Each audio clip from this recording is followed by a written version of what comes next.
Hey, Joe. Hi. Hey, it's Officer Joseph. So you said took her purse with her, right? Yeah. Phone. Yeah, phones. Do you want it? It's here. Police officers first made contact with Joe Elledge on October 10th, 2019. Joe Elledge said that on October 8th, he'd gone to sleep with Mengqi at about 11:30 or so, and that he woke up the next morning and that he noticed that Mengqi was gone. At the time that Mengqi Ji disappeared, she was a young married mother. She had a child who was 1 year old. I think it's easy to see that Joe would have been attracted to Mengqi for her personality in terms of how caring she was. You know, Instagram, you would see what appeared to be a happy family. These young people got married, had a child, and circumstances changed.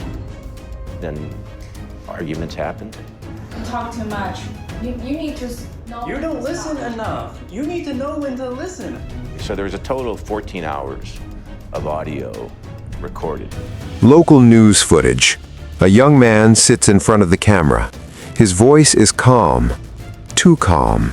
Whatever she's doing, I just hope she's safe. This is 23-year-old Joseph Elledge. He's on the local news pleading for information about his missing wife. Everything is very, very cloudy. I just don't know what's going on. I don't know what to think. I'm really confused. And I just think that she is too. And I don't know. I think she'll come back. Days earlier, police responded to Joseph's report that his wife had disappeared. Hey, Joe. Hi. Hey, it's Officer Joseph. I was just going to come over here and get some details. On the kitchen table sat her phone, her wedding ring, her passport. The car keys were still hanging in the kitchen. Joseph Elledge saw his wife 2 nights earlier. The next morning, he was woken at 5 a.m. by the sound of his infant daughter crying.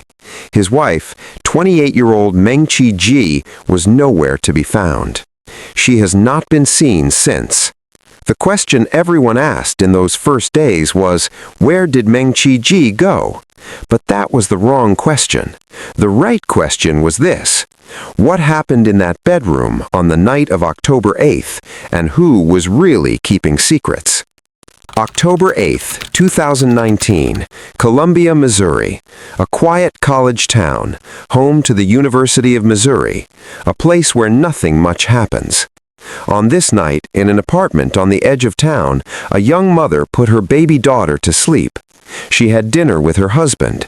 They argued, as they often did. She went to bed early, and then, according to Joseph, she simply vanished. Let's establish the official timeline, the one Joseph gave to police. October 8th. Joseph attends class during the day. He comes home around 5:45 p.m. Together, he and Mengqi feed their daughter, Anna, and put her to bed. That evening, Joseph says he gave Mengqi a massage. She was lying face down on the bed. He climbed on top of her, straddled her back, and began what he called pressing maneuvers. When the massage was over, Mengqi told Joseph she needed to get up early the next morning. He asked her 3 times who she was meeting. Her answer each time was the same: just me. She rolled over, facing away from him, and asked him to turn off the lights. This was around 9:30 p.m., earlier than usual. Joseph says he went to the living room and watched YouTube videos until about 11:30. Then he went to sleep. At 5 a.m., he woke to the sound of his daughter crying. He reached across the bed. Mengqi wasn't there. He didn't panic. He went back to sleep. When he woke again, around 8 a.m., there was still no sign of his wife. Her phone was on the table, her wedding ring beside it. Her passport was still in the apartment. Her car was in the parking lot. And Joseph Elledge did something strange. He took his daughter for a drive, then another. He drove to Jefferson City. He drove to hiking trails. He drove for hours using Mengqi's car. He didn't call the police until October 10th, and when he didn't call 911. He called 311, the non-emergency civilian hotline. If you've followed cases like this before, if you've opened files with us, you know what to look for. You know that the first 48 hours matter. You know that behavior tells a story. And Joseph Elledge's behavior was already telling one. But we don't have to speculate about what Joseph was thinking during those crucial hours. We don't have to guess what kind of husband he really was. Because Mengqi left something behind, something Joseph didn't know existed. She had been recording everything. When police searched the apartment, they found Mengqi's devices, her laptop, her phone. They found an online journal written in Chinese that mentioned a man she'd been speaking to, another man, someone Joseph didn't know about. This seemed to support Joseph's theory. Maybe Mengqi had simply left. Maybe she'd run off with someone else, abandoned her family, started over. But the police also found something else. On Joseph's own phone, handed over voluntarily during his interview, investigators discovered 10 hours of secretly recorded conversations between Joseph and Mengqi. 10 hours. And Mengqi had recordings of her own, over 4 hours of audio, including secretly recorded couples counseling sessions. These weren't the recordings of a woman planning to disappear. These were the recordings of a woman building evidence, a woman who knew she might need proof of what was happening inside her own home. And what they reveal is not a picture of minor disagreements or the usual stress of new parenthood. What they reveal is something far darker. Audio excerpt begins. Joseph's voice. I've told you many times before that what you do and say hurts me. I've only just recently started using the term abuse, but it has been abuse in the past. Mengqi's voice, quiet, measured. If every conversation, serious talk to you is abusive, then we have nothing to talk about. Joseph, mocking. Life should just be marshmallows and cotton candy, sweet and unreal, just fantasy. Am I abusing you now? Yes, I am. Mengqi is abusing you. That's a pleasure of me. That's what makes me happy. Look at how happy I am. So happy. Burst into tears. End audio. Joseph accused Mengqi of mistreating him. He recorded conversations to document what he called her abuse. But when you listen to the full recordings, a different picture emerges. Mengqi had given up everything for this marriage, her career, her independence, her connection to her family. Audio excerpt. Mengqi's voice, breaking. I gave up my whole world, gave up a lot of jobs, sacrificed so much, spent so much time and money, been living so frugal, no desire, no wants, no happiness, the exchange of this. End audio. Mengqi came to the United States in 2012 to study at the University of Missouri. She earned a master's degree in mechanical and aerospace engineering. She was hired straight out of college by a company manufacturing medical products. She was ambitious, driven, building a life. Then she met Joseph Elledge in 2015. He was younger, still finishing his bachelor's degree. She was his supervisor. They began dating, and when Mengqi's visa was about to expire, Joseph offered a solution: marriage, a green card, a future together in the country where she'd built her career. But then Mengqi got pregnant. She stopped working. She became a stay-at-home mother while Joseph continued his education. The fairy tale, if it ever was one, became something else entirely. Like many abusers, Joseph Elledge did not begin with violence. He began with control, with isolation, with the slow, deliberate severing of Mengqi's connection to everyone who might have helped her. When their daughter Anna was born, Mengqi invited her mother to stay with them for the first 100 days, following Chinese custom. Her mother was her vital support system, the one person who could help her navigate the overwhelming first months of motherhood. Joseph didn't want her there. Audio excerpt. Joseph's voice, cold. You remember when your mom was there and what you said, stop looking at her like she's a criminal. Well, you know what? She is a criminal, and I'm not chill around her.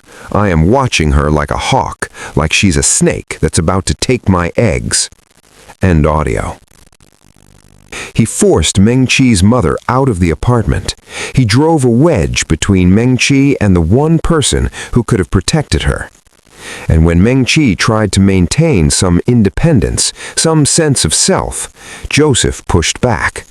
She had taken on freelance translation work, small jobs, a way to keep her skills sharp and earn a little money of her own.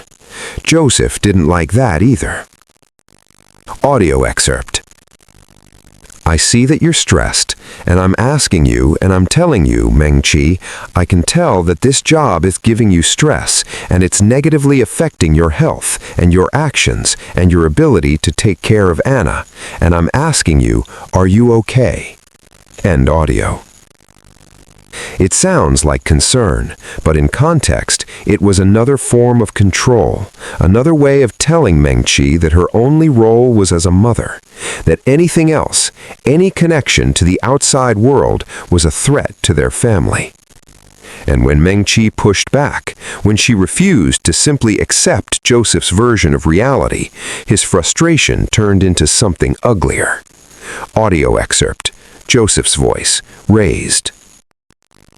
I think it's best you go back to China. It's obvious you're Chinese, not good here. You're not good with the best American, you hear that? So why don't you just leave? End audio. August 20th, 2019, 7 weeks before Mengqi's disappearance. On this day, the recordings capture a conversation that changed everything. Audio excerpt. Mengqi's voice, steady. You've abused me a lot, and I think I'll bring that up in court. Joseph's voice. No, I'm not going to hear this. Mengqi. Okay, we can talk about it in court. A pause. Then Joseph speaks again. So here's a statement that I'm very earnest about. I want to divorce you. End audio. A divorce. On its surface, this might seem like a reasonable solution, a way out for both of them. But Joseph didn't want to divorce, not really. What Joseph wanted was freedom from the marriage without any of the consequences. His search history from this period tells the story. He looked up local divorce lawyers. He searched for filing fee for divorce. He was calculating the cost. And he didn't like what he found.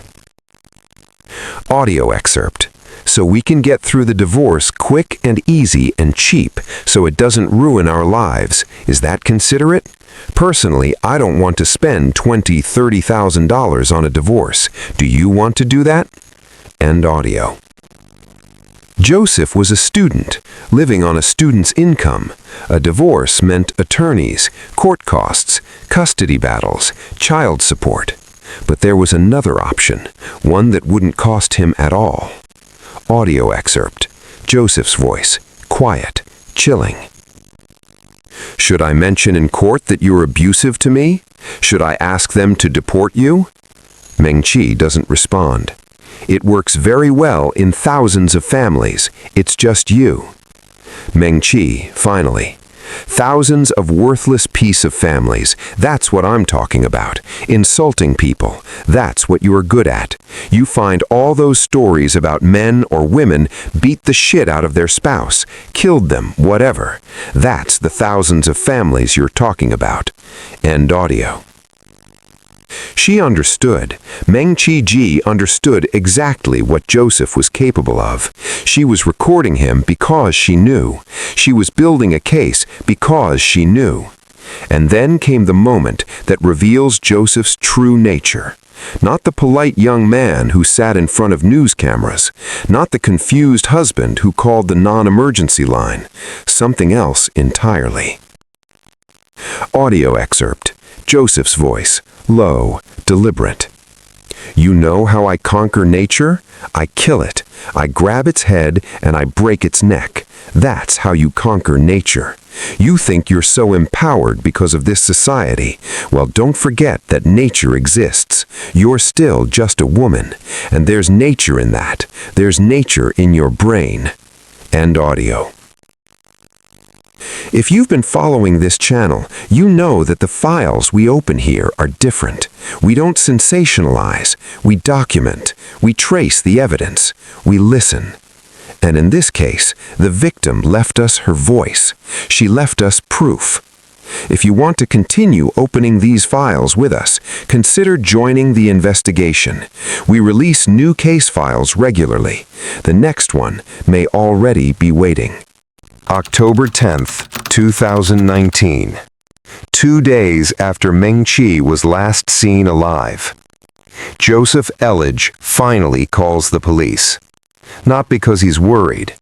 He calls because Mengqi's mother, back in China, has realized something is wrong.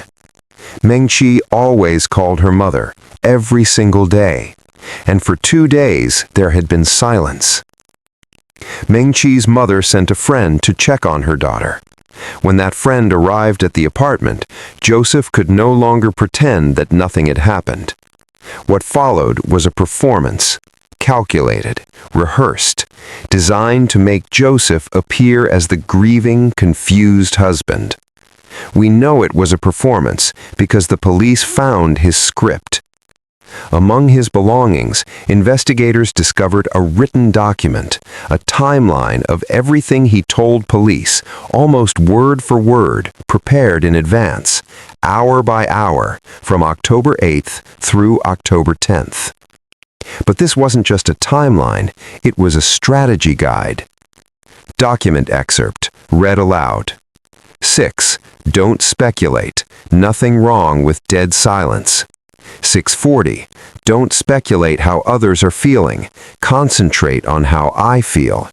6:45. I wish I could go interrogate people. Add another arrow, because I'm worried sick. There is only one emotion the public will relate to: sorrow, sadness. 7:45 has nothing to do with bringing Mengqi home. He was coaching himself, teaching himself what emotions to display, what words to use, how to come across as sympathetic. And then there's this line, underlined and capitalized in his notes. Don't confuse past plus present. She is a great mother. Why would Joseph Elledge need to remind himself to speak about Mengqi in the present tense, unless he already knew she was never coming back? On October 25, 2019, police arrested Joseph Elledge, but not for murder, not yet. They held him on a charge of child abuse. Evidence had surfaced, a photograph Mengqi had sent to her mother 8 months earlier, showing their infant daughter with a severe bruise. Joseph admitted to causing it. He said he'd been stressed. The baby was crying. He couldn't get her to stop. He held her too hard. He pinched her. The child abuse charge gave investigators time. Time to search. Time to gather evidence. Time to trace Joseph's movements on the day after Mengqi's disappearance. He had told police he drove around Columbia, Kingdom City, Jefferson City. He mentioned hiking trails. But cell phone records revealed something he hadn't mentioned.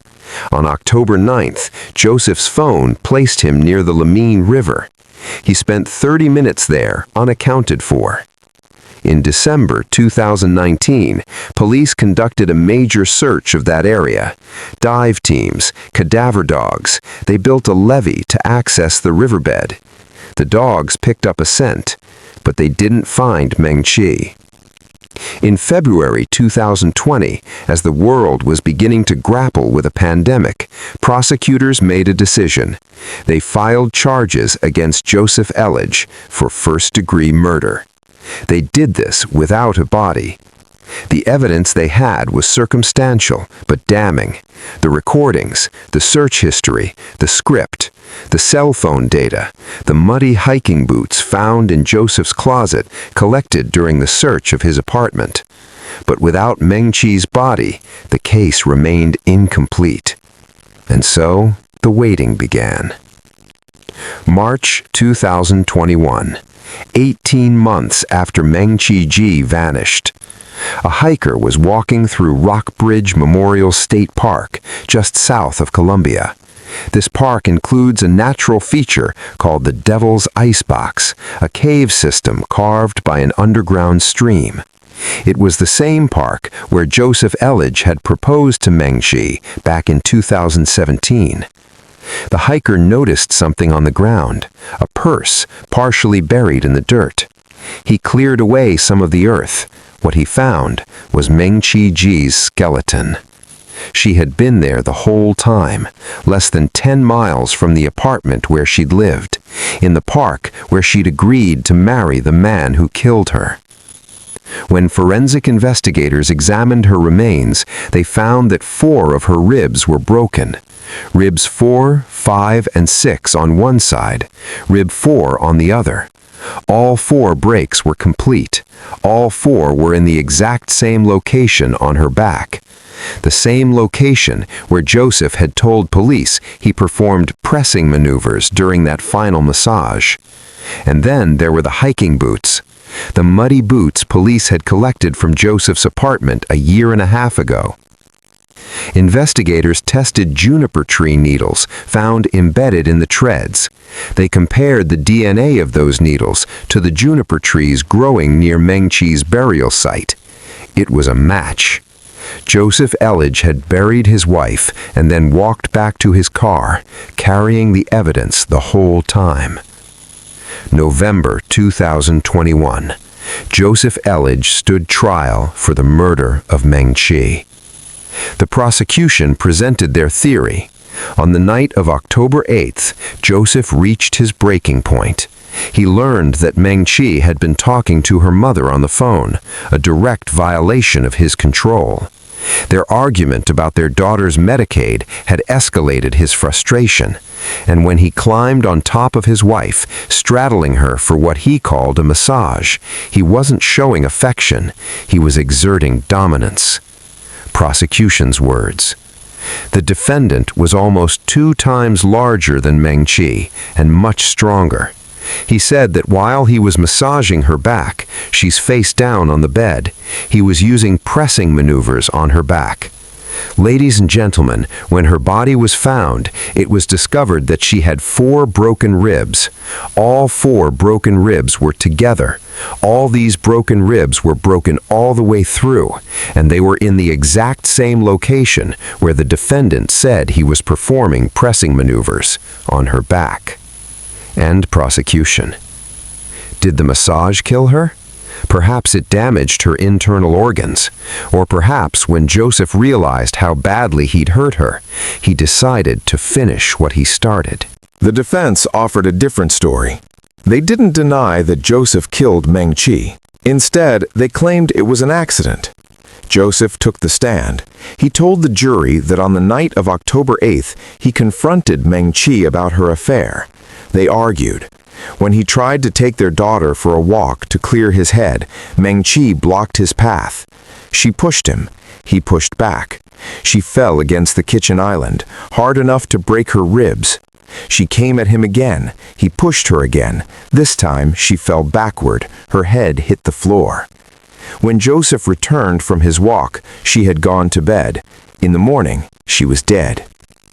Prosecutor's cross-examination.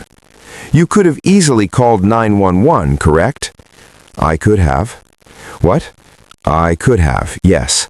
No reason at all in the scenario he just gave us in this courtroom to take the wife that you killed. Defense objects. End cross-examination excerpt. Joseph claimed fear. He said he didn't call the police because he was afraid, even though, by his own account, the death was accidental.